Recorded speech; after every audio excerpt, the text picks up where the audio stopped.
A Bíblia diz claramente que o ministério de Jesus, na medida que ele avançava, ele foi tomando uma dimensão cada vez maior e muitas pessoas começaram a hostilizar esse homem. E João ele está escrevendo exatamente alguns sinais para mostrar exatamente que Cristo é o Filho de Deus e que ele era a luz dos homens e que ele veio, mas os homens não receberam. Então assim Jesus ele começa a ser mostrado pelo Evangelho de João, alguém que vai pregar, alguém que vai ensinar, alguém que vai fazer os seus sinais. E que de um lado um grupo de pessoas vai receber, de outro lado um grupo de pessoas irá hostilizá-lo.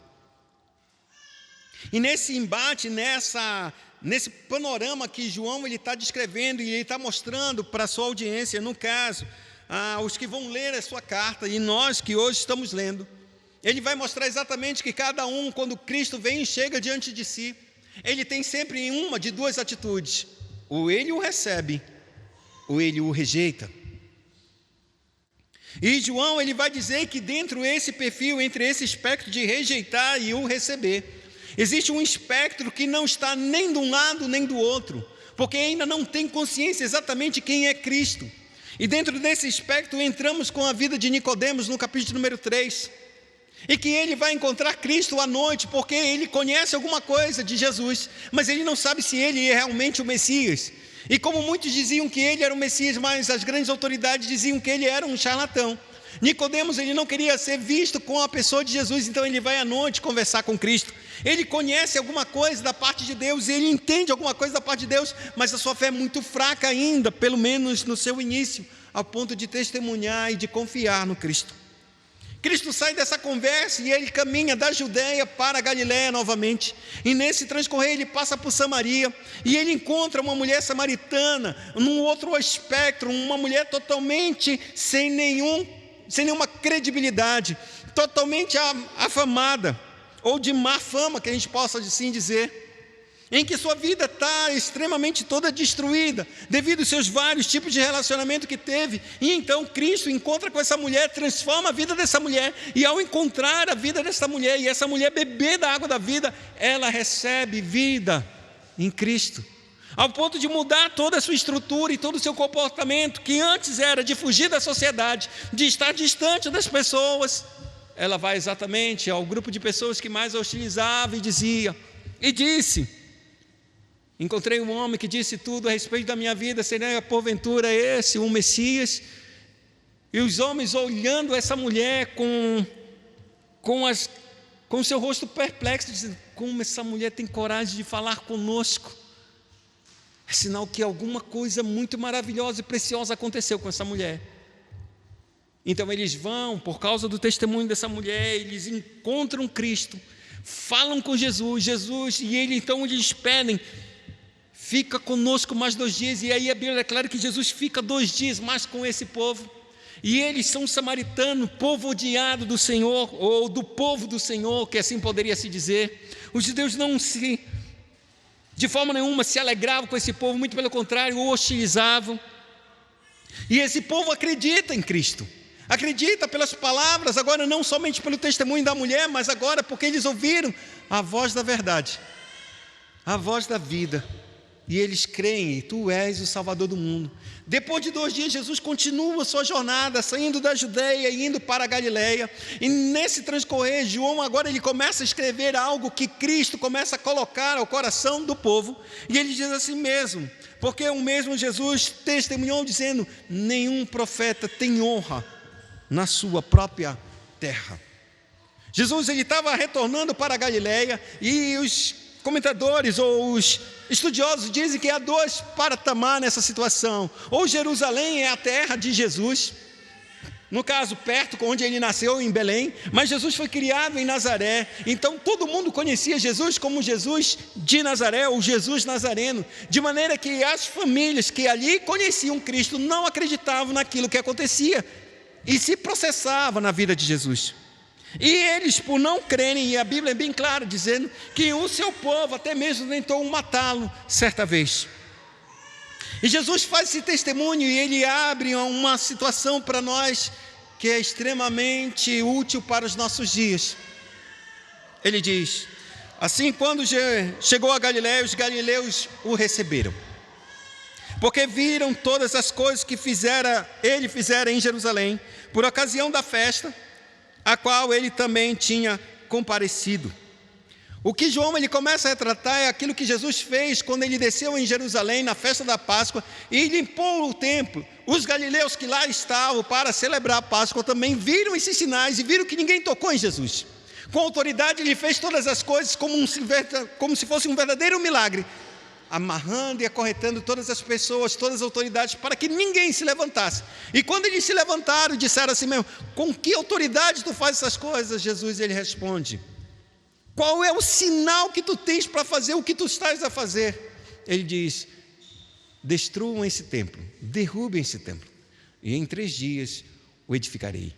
João ele diz que que Jesus estava falando do seu próprio corpo, no qual quando ele, os sacerdotes, os líderes, o povo de Roma matasse o Cristo, no seu nome, no seu corpo, ele construiria um templo formado por pedras vivas, por pessoas, que seriam a reunião do povo de Deus, onde o Espírito de Deus habitaria, seria o verdadeiro templo, o próprio corpo de Cristo.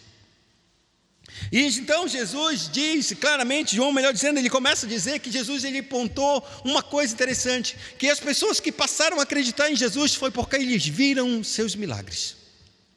E aqui é algo para que a gente pense exatamente, porque o que Cristo ele começa a dizer, que as pessoas, que o Messias, o profeta não tinha honra, senão fora da sua terra, porque na sua própria terra ele não tem honra. E o João ele começa a mostrar exatamente que o povo que passava a acreditar em Jesus, não acreditava exatamente quem ele era, mas nos milagres que ele fazia. E isso mostra para nós algo que João ele vai explicar agora, com um dos milagres que ele vai apresentar para nós. E ele diz: dirigiu-se de novo Jesus, saiu da Galiléia, foi para Caná da Galiléia, onde ele tinha feito o primeiro milagre, a transformação da água em vinho. João ele começa a pontuar novamente para que os seus leitores pudessem entender que a nossa vida tem que ser pontuada num Cristo, e nesse Cristo, o Filho de Deus, que Jesus tem de ser o Filho de Deus para que Ele seja o Salvador realmente nosso. E se Ele é o Salvador, a nossa vida tem que mudar da água para o vinho. Não pode ser uma vida vista debaixo de milagres. Não podemos correr em Jesus mesmo sabendo que Ele faz todas as coisas. Não podemos correr para Jesus só porque Ele faz isso ou aquilo outro, que Ele tem poder para fazer isso ou aquilo outro, e que nossas necessidades podem ser supridas deles. Mas antes de tudo, nós precisamos acreditar num Cristo que transforma a vida de um pecador da água para o vinho. Se nós não acreditarmos dessa forma, a nossa fé não conseguirá levar-nos ao patamar que Deus deseja, a nossa salvação. Por causa disso, a Bíblia começa a pontuar e João começa a escrever uma coisa. Havia um oficial do rei, e esse rei não era realmente um rei, era Herodes. Ele era um governador, não podia ser considerado um rei, mas ele sim mesmo assim intitulava dessa forma e queria que todos os homens também o chamassem de rei. E então João ele escreve dizendo exatamente isso. Havia um oficial do rei, e esse rei é o rei Herodes, cujo filho estava doente em Cafarnaum. A distância de Cafarnaum para Caná da Galiléia é cerca de 40 quilômetros. 40 quilômetros, esse homem ouviu falar de Jesus, que ele fazia os seus milagres. Esse homem tem um filho que está à beira da morte, um filho que está extremamente doente, ele está perto de morrer. Esse homem, tendo vários recursos, ele não consegue encontrar ninguém que pudesse ajudar a vida do seu filho. Quando ele sabe que Jesus está de novo na Galiléia, e ele está em Caná da Galiléia, e ele só pensa uma coisa: arruma todas as coisas que eu vou partir para encontrar com este homem, pegar este homem e trazer até aqui, porque esse homem vai curar o meu filho. A certeza do pai desse garoto era uma só coisa: não importava o seu padramar, não importava as suas condições, não importava a sua riqueza, ele sabia de uma única coisa: que Cristo era capaz de curar o seu filho. A fé desse homem era baseada somente, não exatamente numa fé verdadeira, mas numa fé de necessidade. Você já viu as pessoas sendo desesperadas a procurarem cura em lugares que você jamais diria: por que você vai procurar cura ali? Por que você vai fazer isso ou aquilo outro? O desespero leva a gente a encontrar soluções que muitas vezes são uma verdadeira cilada para nós. A sorte desse homem é que o desespero dele levou ele até Cristo, verdadeiramente o Deus vivo, o Deus fiel, o Deus de misericórdia. Mas o desespero desse homem não significa dizer que existe uma fé verdadeira, viva, real, precisa, onde ele olha para Cristo e diz: Ele é o Filho de Deus. Não existe essa fé. Por isso, esse homem só sabe de uma coisa: esse homem faz milagre, então esse homem é o único capaz de curar, porque todos os meus recursos já se esgotaram. Então esse homem, ele parte até Jesus. Então ele entra nessa jornada e ele encontra Jesus em Caná da Galileia. E então, quando ele chega perto de Jesus, diz exatamente isso: tendo ouvido que Jesus viera da Judéia para a Galileia, foi ter com ele e rogou que descesse para curar seu filho, que estava à morte. Ele encontra Jesus e diz só uma coisa: Senhor, desce comigo, vai até a minha casa e cura meu filho, porque o meu filho está à beira da morte. O que é importante nesse texto para a gente pontuar, e é uma coisa bem séria, é que diante da morte, irmãos, só o homem pode voltar-se novamente para Deus, para encontrar novamente esperança e graça. Somente, muitas vezes, nós só podemos sair de uma situação de indiferença para com Deus quando a morte chega diante de nós, quando a morte está estampada diante dos nossos olhos, quando a morte chega e a gente sabe que ela é real. Então a gente se vira para Deus e vai encontrar Ele onde quer que esteja. Não importa qual a distância, não importa qual é o preconceito que as pessoas vão ter ou do que eu falei, eu vou até o Cristo. Porque com a morte não se brinca, com a morte não tem negociação. Quando a gente sabe que a gente está com o pé, a gente só tem uma opção: só Deus para tirar a gente da morte. E é isso que esse homem desesperado chega diante de Deus e diz: Ô Senhor, desce comigo e cura meu filho está à morte. Só que há alguma coisa estranha que Jesus ele começa a fazer, porque ele conhece os nossos corações. Se existe uma coisa em Jesus, é que ele é extremamente compassivo, ele é extremamente cheio de compaixão. Mas não é porque Cristo tem compaixão de nós que Ele vai permitir que sua compaixão seja, vamos dizer assim, seja colocada como banal. Ele tem compaixão de nós, mas ao mesmo tempo Ele quer algo a mais de nós, mais do que nós realmente estamos pedindo, mais do que o nosso desespero espera alcançar algo dele. Ele reconhece que está diante dele um pai que está com filho perto de morrer. Ele reconhece a angústia e o desespero desse pai. Ele reconhece todas as coisas que ele fez para que ele estivesse diante de Jesus. Ele reconhece tudo isso, mas isso não é suficiente diante de Jesus. E por que não é suficiente? Porque Jesus ele diz no verso de número 48: então Jesus lhe disse: se porventura não virdes sinais e prodígios, de modo nenhum vocês vão acreditar. Esse homem ouve essa palavra como se fosse uma repreensão, mas para um coração que tem uma fé bem pequenininha, que é uma fé bem pequenininha mesmo, que a gente possa dizer que sua qualidade é extremamente pueril, que só acredita em Jesus para ele fazer o milagre. E esse Jesus, para fazer o milagre, ele tem que estar presente no lugar onde está a necessidade. Por isso ele diz: desce comigo para curar o meu filho. Porque o Cristo que ele acredita é um Cristo que opera somente em corpo presente, não opera à distância. Que se ele vier, ele vai curar o meu filho, se ele estiver presente, porque se ele não estiver presente, ele não cura. Isso é um retrato da fé de muitas pessoas, porque não acredita que Jesus está em todos os lugares, operando de maneira poderosa por meio do seu Espírito. Acredita que é necessário a presença de alguém, de algo concreto, para que Cristo possa fazer uma obra. E a vida deste homem não é diferente. Por isso Jesus diz para ele: se vocês não virem sinais e prodígios, vocês jamais vão acreditar. Só que esse homem, no seu desespero, ele não processa direito essa palavra. Já parou para pensar?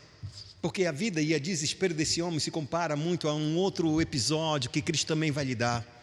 Com a mulher sírio-fenícia, que é uma mulher fora do povo de Israel, o seu filho está possesso de demônios, está a ponto também de morrer. Ela chega diante de Jesus e diz assim: Senhor, cura o meu filho, tem misericórdia, cura o meu filho. Só que ele está distante, não está do lado dela. E aí o Senhor diz assim mesmo para ela, disse: não é justo, não é direito, não é bom tirar o pão dos filhinhos e dar aos cachorrinhos. Aquela mulher ouve uma palavra tão dura, de humilhação. Ela já não pertence ao povo, ela já não é do povo, ela já é uma pessoa estranha ao povo, alheia ao povo, não tem interesse, mas ela reconhece em Cristo que é o único que é capaz de salvar, e o seu filho está desesperadamente caindo para a morte, e ela vai se preocupar com a sua dignidade? Ela vai se preocupar com a sua honra, com o seu brio, com o seu orgulho? Ela não se preocupa com nada, porque o desespero leva a gente a cair e a se humilhar. Então essa mulher baixa a cabeça e diz: é verdade, Senhor, não é lícito realmente tirar o pão dos filhos e dar para os cachorros, mas uma coisa é certa: os cachorros comem das migalhas que caem da mesa dos seus senhores. Ou seja, quando o filho come um pão, o pão esfarela, aquelas migalhas ficam no chão e os cachorrinhos comem. Eu sou esse cachorrinho, me dá a migalha desse pão, eu só preciso de uma migalha e a minha filha ficará curada. Quando Cristo ouve essa palavra, quando Cristo ouve a perseverança dessa mulher e a disposição que ela tem de se humilhar até o mais último fim para ter aquilo que só Cristo pode dar, ele vira para ela e diz: mulher, grande é a tua fé, vai, a tua filha está livre. E a Bíblia é clara que a filha dessa mulher estava livre e foi salva. Esse homem também recebe a mesma palavra e disse: vocês não virem sinais e milagres, não vão crer. Quantos de nós não estamos caminhando na palavra de Deus ou na vida do reino de Deus somente em busca de milagres, somente em busca, em vez de confiar exatamente em sua própria palavra, na sua própria escritura, que diz para nós que o que nós devemos fazer, e nós estamos procurando que Deus faça milagres para que nós possamos acreditar. Quantos de nós estamos esperando um sinal? Lembro-me que no dia em que eu me converti, amado, ou que o Senhor me converteu, foi algo impressionante, porque eu tinha frequentado 4 vezes um culto, 4 vezes, e quando eu cheguei no 4º dia, eu estava exatamente no 2º banco dessa igreja, não daqui, da minha igreja lá em Belém. Eu estava no 2º banco, e terminou todo o culto, eu nem lembro de todo o culto, eu não lembro nem da palavra que foi dita, mas o meu irmão já havia se convertido. E então nas igrejas pentecostais tem sempre esse apelo de: quem quer aceitar Jesus, coloque-se de pé e venha aqui na frente. Quem quer aceitar Jesus, levante sua mão assim. Quem quer aceitar Jesus, agora que você levantou a sua mão, venha até aqui, chegue aqui, que nós queremos orar por você. É assim que é na igreja pentecostal. E então quando esse homem lhe fez esse apelo, eu perguntei, eu fiquei abaixado, porque eu não queria levantar minha mão, não queria fazer nada, a gente já estava de pé. E o meu irmão, 2º banco, ele só fez assim comigo: vai aceitar Jesus, que é muito bom.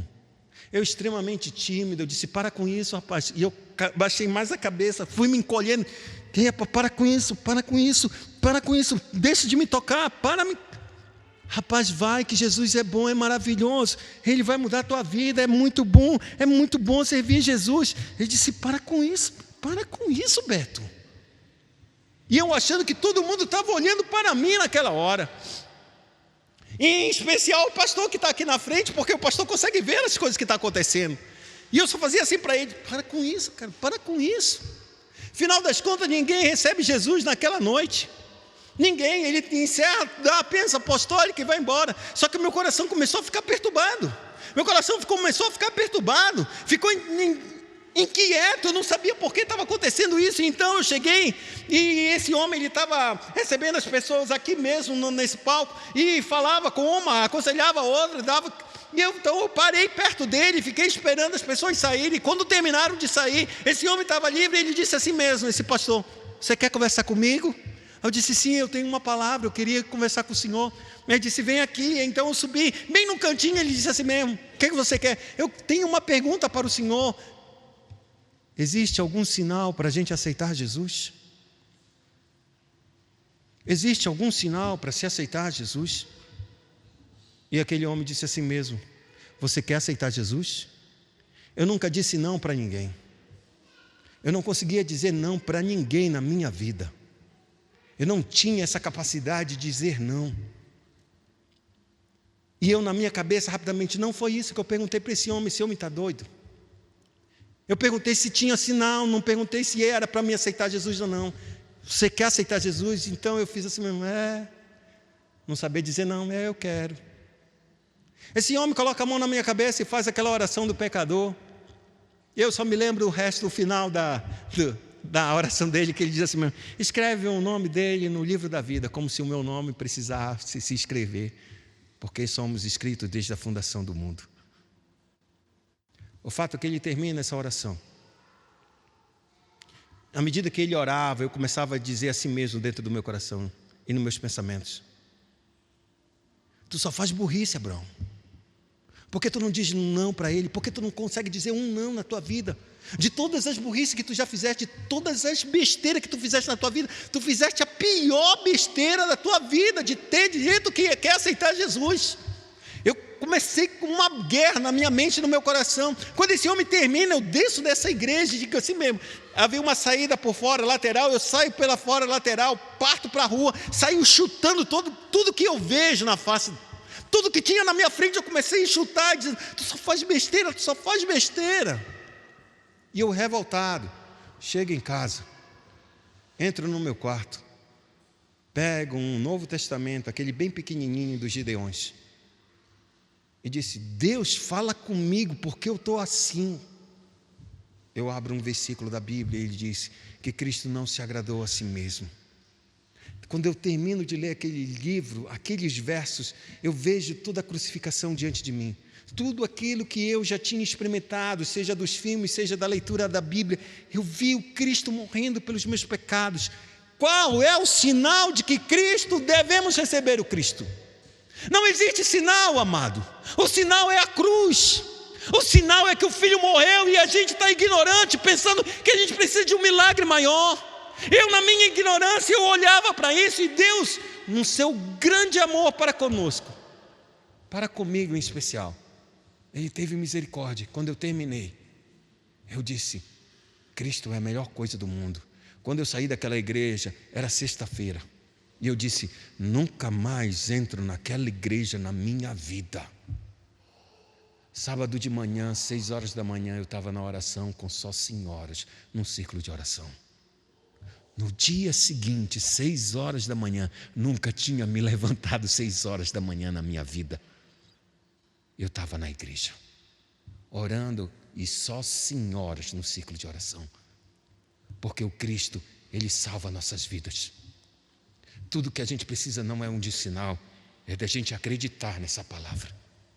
Quando esse homem recebe essa palavra, disse: se tu não vires sinais e maravilhas, prodígios, vocês não vão acreditar. E aquele homem: Senhor, desce depressa, para de falar, eu não quero saber de teologia, eu não quero saber das palavras do antigo, do que isso, daquilo outro. Só desce, meu filho está morrendo, desce depressa.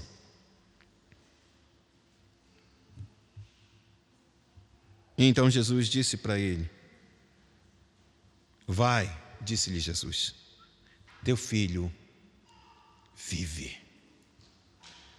A Bíblia diz: o homem creu na palavra de Jesus e partiu. Eu oro que nessa noite você creia na palavra de Jesus e saia desse lugar e parta crendo nessa palavra. Porque por muitas formas e de muitas maneiras Deus já falou ao teu coração para tu encontrares e entregares a tua vida a Cristo. E o que é que você tem feito? Você tem esperado um sinal da parte de Deus. E esse sinal nunca vai vir, como nunca veio no meu coração. Tudo que eu precisava era somente acreditar na palavra. E eu acreditei. Foi isso que Deus fez. Fez-me acreditar na sua palavra. E se hoje eu estou aqui, é só porque eu acredito nessa palavra. Nunca vi um milagre verdadeiramente diante dos meus olhos. Só a palavra, a conversão. Isso eu tenho testemunhado Durante todo o tempo da minha vida eu tenho testemunhado e visto que Deus tem salvado as pessoas só pelo poder da sua palavra, só porque os homens acreditaram que Cristo salva, que Cristo perdoa os pecados, que Cristo transforma nossas vidas. É por isso que nós cremos nessa palavra, é por isso que permanecemos na igreja, é por isso que não largamos a igreja, é porque cremos nessa palavra, é porque cremos que um dia Cristo vai voltar, não importa os sinais que possam acontecer, naturais e catástrofes. Cremos porque Deus falou que Ele vai voltar. E esse homem, embora o desespero dele fosse enorme,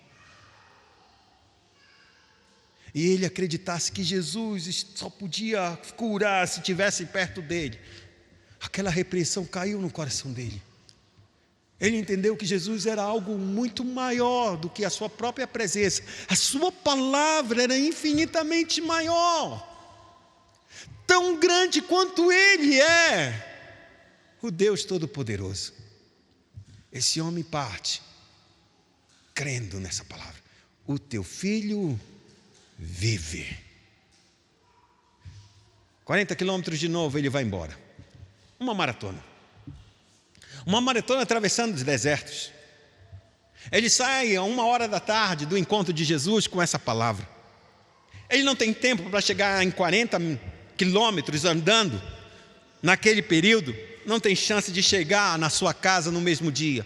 Então, 1h da tarde, 4 horas, as trevas baixam, o dia se acaba, então ele para.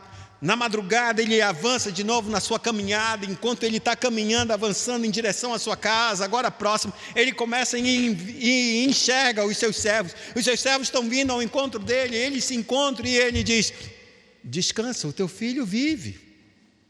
E então, com essa palavra, esse homem diz assim mesmo: me diz uma coisa, que horas o meu filho começou a melhorar? Que horas deixou a febre? E ele diz: foi ontem, Senhor, por volta de 1h da tarde.